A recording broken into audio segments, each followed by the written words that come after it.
न दावे काम आ रहे हैं।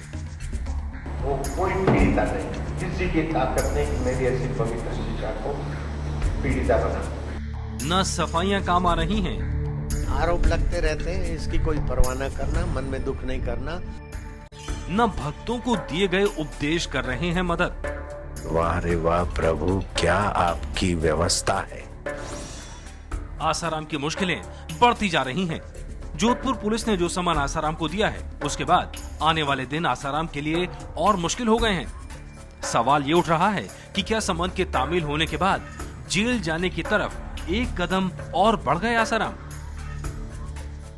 नाबालिग से दुष्कर्म के मामले में आखिरकार जोधपुर पुलिस ने आसाराम को आरोपी मान ही लिया है और आरोपी मानते हुए आसाराम और उसके 3 सहयोगियों के नाम जारी किया गया है सम्मन। इसमें आसाराम बापू के अलावा छिंदवाड़ा आश्रम में रहने वाली वार्डन शिल्पी और आसाराम जी के एक सेवादार हैं शिवा, इन दोनों के भी सम्मन हमने भेजे। जोधपुर से निकला सम्मन अहमदाबाद में आसाराम के आश्रम तक पहुंच गया। आश्रम में आसाराम तो नहीं थे, पर आश्रम के बाहर पुलिस का कड़ा पहरा जरूर था। जोधपुर पुलिस की तरफ से आसाराम बापू के अहमदाबाद आश्रम में समन दे दिया गया, जिसके तहत आसाराम बापू को 30 अगस्त तक जोधपुर पुलिस के सामने इस मामले में पूछताछ के लिए हाजिर होना है। मुकदमा नंबर 122 पुलिस महिला पुलिस थाना जोधपुर की FIR है, जिसमें आसाराम बापू और अन्य के विरुद्ध मुकदमा दर्ज हुआ है। इस संबंध में मैं सम्मन तामील कर लिए आया हूं, जो मैंने आज उनके सहायक विकास खेमका और निशांत हरिभाई को तामील करवाए हैं। वैसे जोधपुर पुलिस का दावा है कि आसाराम जहां भी हो, उन्हें व्यक्तिगत तौर पर सम्मन दिया जाएगा। सम्मन में कहा गया है कि उनके खिलाफ मामला दर्ज हुआ है और आसाराम को 4 दिन में जोधपुर पहुंचकर अपना पक्ष रखना होगा।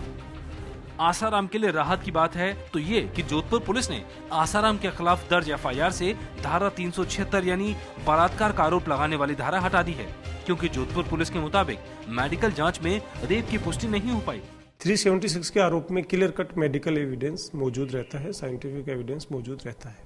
376 के आरोप के बिना जो आरोप पीड़िता ने लगाए हैं, उन आरोपों को साबित करने में समय लगा है। दूसरा, घटना होने के बाद FIR दर्ज होने में जो समय लगा है, उसको भी वेरीफाई करने की आवश्यकता है, क्यों इतना समय लगा।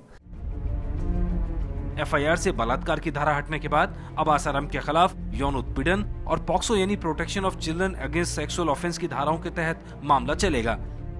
पॉक्सो एक्ट की धारा 8 को आसाराम के खिलाफ लगाया गया। इसके अलावा IPC की धारा 354A और ये सभी गैर जमानती हैं। ऐसे में अगर मुंबई केस से इसको तुलना की जाए तो वो ठीक नहीं होगी, क्योंकि वो सीधे सपट जिसको कहा जाए कि रेप का मामला था, जबकि यहाँ आसाराम के खिलाफ केवल सेक्सुअल हैरेसमेंट या यौन उत्पीड़न का जो है वो मामला दर्ज हुआ है। आसाराम पे बालिका से छेड़खानी के आरोप, नाबालिग बच्ची के साथ उसको सेक्सुअल मोटिवेशन के लिए प्रेरित करने के आरोप प्रमाणित है। तो वो कौन सा section? 8 prevention of sexual offences against child का सेक्शन 8 और 9 इसमें शामिल है और 354A शामिल है।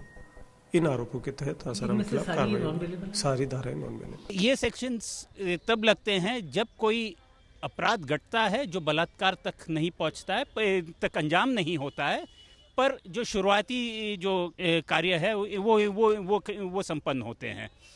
तो इनमें 3 से 5 साल की सजा लग सकती है। संसद से लेकर सड़क तक आसाराम के खिलाफ नाराजगी बढ़ती जा रही है। जो है वो इतना तमाशा कर रहा देश में, उस आदमी के बारे में क्यों नहीं आपने किया? क्यों नहीं उस फ्रॉड को बंद किया?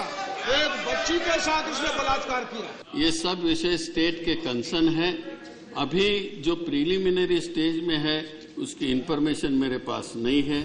सवाल उठ रहा है कि आखिर इतने गंभीर केस में आसाराम की गिरफ्तारी क्यों नहीं हुई, पर जोधपुर पुलिस ने साफ कर दिया है कि इस मामले में रेप के सबूत नहीं मिले हैं, लेकिन जो बाकी धाराएं लगी हैं वो भी कम गंभीर नहीं हैं। आसाराम को 30 अगस्त तक जोधपुर पुलिस के सामने आकर अपना पक्ष रखने को कहा गया है। यदि संत आसाराम 30 अगस्त तक जोधपुर में इस पूछताछ के लिए नहीं आते हैं तो ऐसे में पुलिस उन्हें गिरफ्तार भी कर सकती है। अब देखना ये होगा आध्यात्मिक गुरु आसाराम, जो कि कई बार विवादों में फंस चुके हैं, इस बार ये विवाद उन्हें कहां तक पहुंचाता है। कैमरामैन गोविंद साहू के साथ Manish Sharma, ABP news Jodhpur. Police जांच करेगी तो उस तारीखों में हम आश्रम में ही नहीं है। दूध का दूध, पानी का पानी देर से होता है, लेकिन ये अभी अभी हो गया।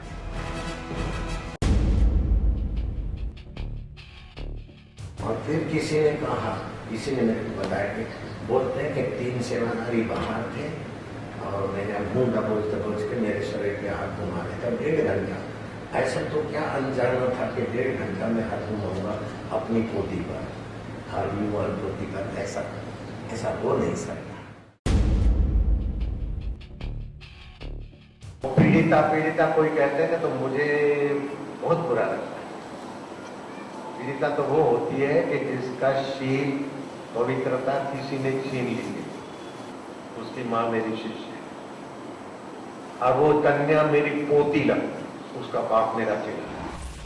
यह है आसाराम बापू का ताजा बयान, जो ये साफ कर देता है कि आसाराम बापू लड़की के भाई, माँ और पिता यानी पूरे परिवार को अच्छी तरह जानते हैं।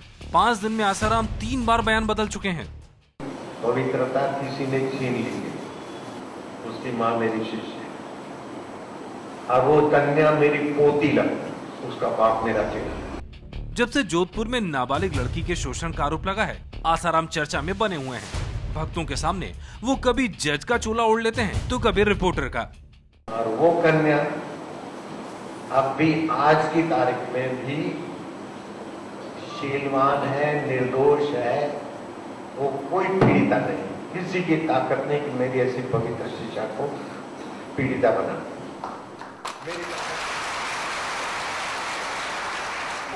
मेरी ताकत नहीं।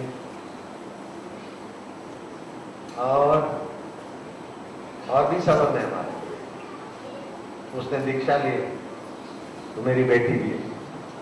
और भी सबब है, लेकिन इस ब्रेक के बाद और भी सबब है, लेकिन इस ब्रेक के बाद इंतजार। आध्यात्मिक गुरु से रिपोर्टर बने आसाराम ने अपने खिलाफ साजिश की कहानी भी पेश की। ऐसी कहानी जिसमें वो खुद पीड़ित हैं और उनके खिलाफ कोई बड़ी साजिश चल रही है। बापू, आपके ऊपर जुलाई और अगस्त में ही आरोप क्यों लगा?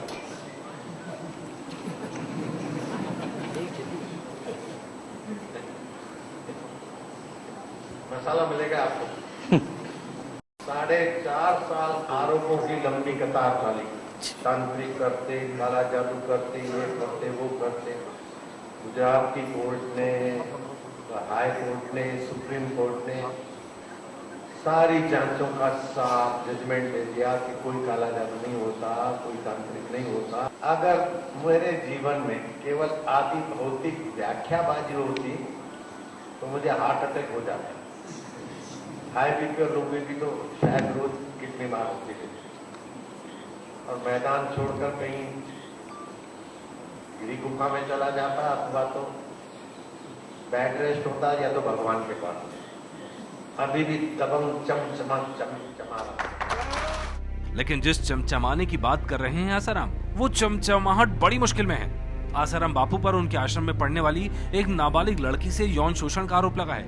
पुलिस ने समन भी भेज दिया है। मामला खुलने पर आसाराम के सुर अलग थे। पहले तो आसाराम बापू ने मुलाकात होने से ही इनकार कर दिया था। पुलिस जांच करेगी तो उस तारीखों में हम आश्रम में ही नहीं है। दूध का दूध, पानी का पानी देर से होता है, लेकिन ये अभी अभी हो गया। लेकिन एबीपी न्यूज की पड़ताल में सामने आया कि आसाराम 16 अगस्त तक जोधपुर में ही थे। दुनिया के लिए आसाराम 11 अगस्त को ही जोधपुर से निकल गए, लेकिन वो 16 अगस्त तक जोधपुर में ही रहे। अपने आश्रम में नहीं, बल्कि जोधपुर के फार्म हाउस की एक कुटिया में। अपने दूसरे बयान में आसाराम ने लड़की को जानने की बात कही थी। और फिर किसी ने कहा, किसी ने मेरे को बताया कि बोलते हैं कि 3 सेवाधारी बाहर थे और मैंने मुंह दबोच के मेरे शरीर पे हाथ घुमाए थे 1.5 घंटा। ऐसा तो क्या अनजाना था कि 1.5 घंटा में हाथ घुमाऊंगा अपनी पोती पर, हार्यूमान पोती पर। ऐसा हो नहीं सकता। लेकिन इस बार आसाराम काफी आगे बढ़ गए। आसाराम ने लड़की को अपनी पोती, बेटी और शिष्या बताते हुए सारे संबंधों का ब्यौरा पेश किया। उसकी माँ मेरी शिष्य है और वो कन्या मेरी पोती लग, उसका बाप मेरा चेला। आसाराम यही नहीं रुके, उन पर लगे आरोपों की कवरेज करने वाले मीडिया का मजाक भी उड़ाया। एयरपोर्ट के पीछे के दरवाजे से आया। पीछे का दरवाजा कोई अलग से निकलने का दिखता हो तो मैं 50 लाख इनाम देता हूँ, इंदौर में घूम के दिखाओ।